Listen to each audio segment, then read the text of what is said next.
নমস্কাৰ দৰ্শকসকল, ধৰ্ম বিৱৰণ চেনেলত আপোনালোক সকলোকেই শুভেচ্ছা জনালোঁ। আজি মই বিষ্ণু পুৰাণৰ অধ্যায় 6 আৰম্ভ কৰিবলৈ লৈছোঁ।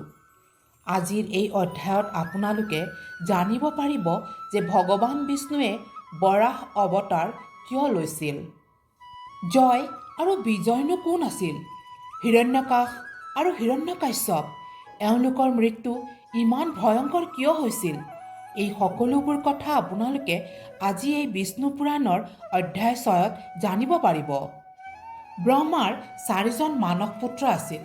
তেওঁলোকে সৰুতেই ধ্যান কৰি ভগৱান বিষ্ণুৰ পৰা বৰদান লৈছিল। তেওঁলোকে নিজৰ বয়সক ধৰি ৰাখিছিল। তেওঁলোক আজীৱন বালক হৈয়ে থাকিব। তেওঁলোকে ভগৱান বিষ্ণুৰ ভক্তিত চাৰিওফালে বিলীন হৈ ঘূৰি ফুৰে। এবাৰ তেওঁলোকে বিষ্ণুৰ দৰ্শন কৰিবলৈ বৈকুণ্ঠত গ'ল।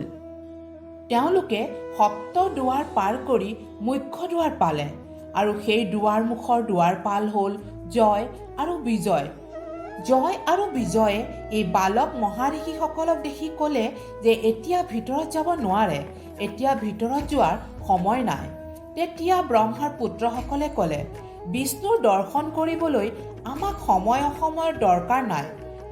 আৰু দুৱাৰপাল জয় বিজয়ক গুৰুত্ব নিদিয়াকৈ তেওঁলোকে ভিতৰলৈ যাবলৈ ধৰিলে।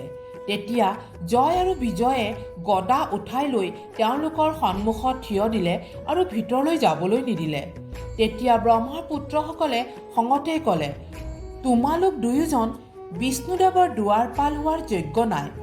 ৰাক্ষস হৈ জন্ম লোৱা আৰু পৃথিৱীত ঘূৰি ফুৰা।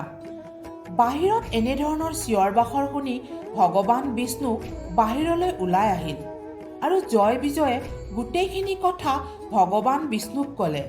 অভিশাপৰ কথাখিনিও কৈ দুখী হ'ল। তেতিয়া ভগৱান বিষ্ণুৱে ক'লে, মুনিসকলৰ অভিশাপ মিছা হ'ব নোৱাৰে।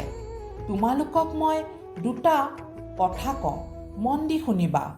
এটা হ'ল যে তোমালোক 7টা জন্ম লৈ পৃথিৱীত মোৰ গুণগান গাই ঘূৰি ফুৰা, অথবা তোমালোকে 3টা জন্ম ৰাক্ষসৰ ৰূপত লোৱা আৰু মোৰ লগত শত্ৰুতা কৰি মোৰ হাতত মৃত্যুবৰণ কৰি আকৌ শেষত তোমালোকে মোৰ এই ভৱনৰ দুৱাৰপাল হোৱা। তেতিয়া জয় আৰু বিজয়ে দ্বিতীয় কথাটো মানি ল'লে আৰু ক'লে, আমি 3বাৰ ৰাক্ষসৰ ৰূপত জন্ম লৈ আপোনাৰ হাততে মৃত্যুবৰণ কৰিব বিচাৰোঁ। তাৰে পিছত ভগৱান বিষ্ণুৰ সন্মুখত ব্ৰহ্মাৰ পুত্ৰসকলে হাতযোৰ কৰি নিজৰ ব্যৱহাৰৰ কাৰণে ক্ষমা খুজিলে আৰু দুখী হ'ল। তাৰে পিছত তাৰে পৰা গুচি গ'ল। ভগৱান বিষ্ণুৰ মায়া অপৰম্পাৰ। তেওঁৱেই নিজৰ ভক্তক জন্মও দিয়ে আৰু মুক্তিও দিয়ে। যিদিনাখন নীতিৰ গৰ্ভৰ পৰা জয় আৰু বিজয়ে হিৰণ্যকাশ আৰু হিৰণ্যকাশ্যপৰ ৰূপত জন্ম লয়, সেইদিনাখন পৃথিৱী ধুমুহা বতাহ আৰম্ভ হৈ গৈছিল। বৰষুণ হৈ আছিল। ঠায়ে ঠায়ে গছবোৰ ভাঙি পৰিছিল আৰু গছৰ চৰাই চিৰিকটিয়ে চিঞৰ বাখৰ লগাইছিল। গোটেই পৃথিৱী কঁপিবলৈ ধৰিছিল। যেতিয়া দুয়োজনৰ জন্ম হ'ল, তেতিয়া অলপ সময়ৰ পিছতেই দুয়োজন ডাঙৰ হ'বলৈ ধৰিলে আৰু অলপ সময়ৰ পিছত তেওঁলোকে এজন এজন ডাঙৰ ডাঙৰ শক্তিশালী ৰাক্ষসৰ ৰূপ লৈ থিয় হৈ গ'ল। তেওঁলোক দুয়োজন আৰু পৰাক্ৰমী হ'বৰ কাৰণে ভগৱান ব্ৰহ্মাৰ কাৰণে তপস্যা কৰিবলৈ ধৰিলে, যাতে ব্ৰহ্মাই সন্তুষ্ট হৈ তেওঁলোকক বৰদান দিয়ে। তেওঁলোকৰ তপস্যাত সঁচাকৈয়ে ভগৱান ব্ৰহ্মা সন্তুষ্ট হ'ল আৰু তেওঁলোকৰ সন্মুখত থিয় দিলে আৰু সুধিলে, কি লাগে কোৱা। তেতিয়া দুয়োজনে ক'লে, হে প্ৰভু, আমাক যাতে কোনো দেৱ দেৱতাই যুদ্ধত হৰাব নোৱাৰে তাৰে কাৰণে বৰদান দিয়ক। আৰু ব্ৰহ্মাই সেই বৰদান দি তাৰে পৰা অদৃশ্য হৈ গ'ল। এই বৰদান পাই হিৰণ্যকাশ বৰ অহংকাৰী হৈ গ'ল আৰু অহংকাৰতেই গোটেই ঠাইতেই উৎপাত কৰিবলৈ ধৰিলে। সকলো মনুষ্যক বধ কৰিবলৈ ধৰিলে। গোটেই পৃথিৱীখন নিজৰ অধীনত কৰি লৈ পৃথিৱীখনক লৈ গৈ সমুদ্ৰৰ ৰসাতলত লুকাই দিলে। তাৰে পিছত হিৰণ্যকাশে ইন্দ্ৰলোকত গৈ গোটেই ইন্দ্ৰলোক যুদ্ধ কৰি সকলো দেৱতাক হৰাই লৈ ইন্দ্ৰলোকখনো নিজৰ অধীনত কৰি ল'লে। এইবাৰ হিৰণ্যকাশে পাতাললৈ গ'ল আৰু পাতালত গৈ আৰু পাতালৰ ৰজা বৰুণ দেৱক চিঞৰি ক'বলৈ ধৰিলে, তোমাৰ সাহস আছে যদি মোৰ লগত যুদ্ধ কৰা, নহ'লে গোটেই পাতালখন মোৰ হাতত দি দিয়া। বৰুণ দেৱৰ খুব খং উঠিল, কিন্তু বৰুণ দেৱে বুজি পালে যে এইটো যুদ্ধ কৰাৰ সময় নাই, গতিকে তেওঁক তেওঁৰ ৰাস্তালৈ পঠাই দিওঁ। এই বুলি ভাবি আহি হিৰণ্যকাশক ক'বলৈ ধৰিলে, হে হিৰণ্যকাশ, তুমি বৰ পৰাক্ৰমী, মই তোমাৰ লগত যুদ্ধ কৰিব নোৱাৰোঁ। তুমি যদি সঁচাকৈয়ে যুদ্ধ কৰিবই বিচৰা, তেতিয়াহ'লে ভগৱান বিষ্ণুৰ লগত যুদ্ধ কৰা। তুমি যে পৃথিৱীখনক লৈ গৈ ৰসাতলত লুকাই থৈছা, তাৰ পৰা ভগৱান বিষ্ণুৱে পৃথিৱীখন ওলাই আনিবলৈ গৈছে। সোনকালে যোৱা, নহ'লে পৃথিৱীখন তোমাৰ অধীনৰ পৰা ওলাই যাব। তেতিয়া হিৰণ্যকাশ এটা হুংকাৰ মাৰি ওলাই আহিল আৰু নাৰদমুনিৰ ওচৰ পালে, আৰু নাৰদমুনিক সুধিলে, সঁচা কথা কোৱা, ভগৱান বিষ্ণু এতিয়া ক'ত আছে?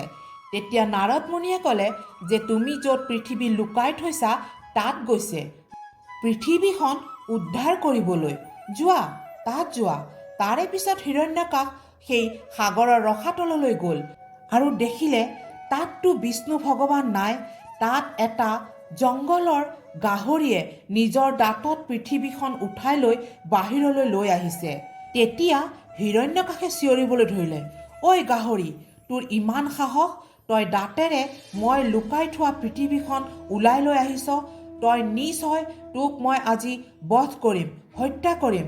কিন্তু হিৰণ্যকাশে বুজিবই নোৱাৰিলে যে সেই গাহৰিৰ ৰূপত মানে বৰাহৰ ৰূপত ভগৱান বিষ্ণুৱে আছিল। কাৰণ যেতিয়া পৃথিৱীখন ৰসাতলত লুকাই দিছিল, তেতিয়া ভূমাতাই আহি ভগৱান বিষ্ণুক ক'বলৈ ধৰিলে, মোক উদ্ধাৰ কৰক প্ৰভু, মোক ৰসাতলত লুকাই থৈছে, গোটেই পৃথিৱী বিপদত পৰিছে, এই পৃথিৱীখনক ৰক্ষা কৰক। তেতিয়া ভগৱান বিষ্ণুৱে ক'লে, হে মাতা, আপুনি চিন্তা নকৰিব, মই পৃথিৱীখনক বৰাহ ৰূপ ধৰি উদ্ধাৰ কৰিম। তাৰে পিছত ভগৱান বিষ্ণুৱে বৰাহ মানে গাহৰি ৰূপ ধৰি তেওঁ পৃথিৱীখন উদ্ধাৰ কৰিবলৈ ৰসাতললৈ গৈছিল, আৰু তাতেই হিৰণ্যকাশ আহি পালে আৰু বৰাহৰূপী ভগৱান বিষ্ণুক অপমান কৰিবলৈ ধৰিলে। কিন্তু ভগৱান বিষ্ণুৱে হিৰণ্যকাশৰ কথা নুশুনি আগলৈ আগবাঢ়ি যাবলৈ ধৰিলে, আৰু সেয়া দেখি হিৰণ্যাক্ষৰ বৰ খং উঠিল, আৰু খঙতেই হাতত গদা লৈ বৰাহৰ সন্মুখত থিয় হ'ল। বৰাহে নিজৰ দাঁতৰ পৰা পৃথিৱীখন সমুদ্ৰৰ ওপৰত থলে আৰু হিৰণ্যাক্ষৰ সন্মুখত থিয় হৈ গ'ল। হিৰণ্যাক্ষে তাকে দেখি নিজৰ হাতৰ গদাৰে সেই বৰাহৰ মূৰত এটা প্ৰহাৰ কৰিলে। তেতিয়া বৰাহৰূপী ভগৱান বিষ্ণুৱে নিজৰ আধা ৰূপ লৈ হিৰণ্যাক্ষৰ সন্মুখত থিয় হৈ গ'ল। হিৰণ্যাক্ষে ভগৱান বিষ্ণুক চিনি পালে, কিন্তু চিনি পায়ো তেওঁ হাৰ নামানিলে, ভগৱান বিষ্ণুৰ লগত যুদ্ধ আৰম্ভ কৰি দিলে। তেওঁ ভাবিছিলে যে ব্ৰহ্মাৰ বৰ আছে, তেওঁক কোনো দেৱতাই হৰাব নোৱাৰে।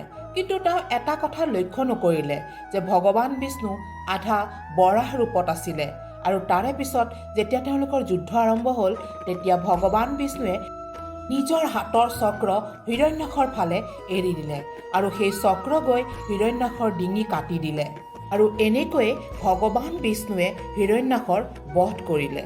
তাৰে পিছত ভগৱান বিষ্ণুৱে পৃথিৱীক আনি নিজৰ জেগাত স্থাপন কৰিলে, আৰু বৰাহ ৰূপ ধাৰণ কৰি হিৰণ্যাক্ষক বধ কৰিলে আৰু মুক্তি দিলে।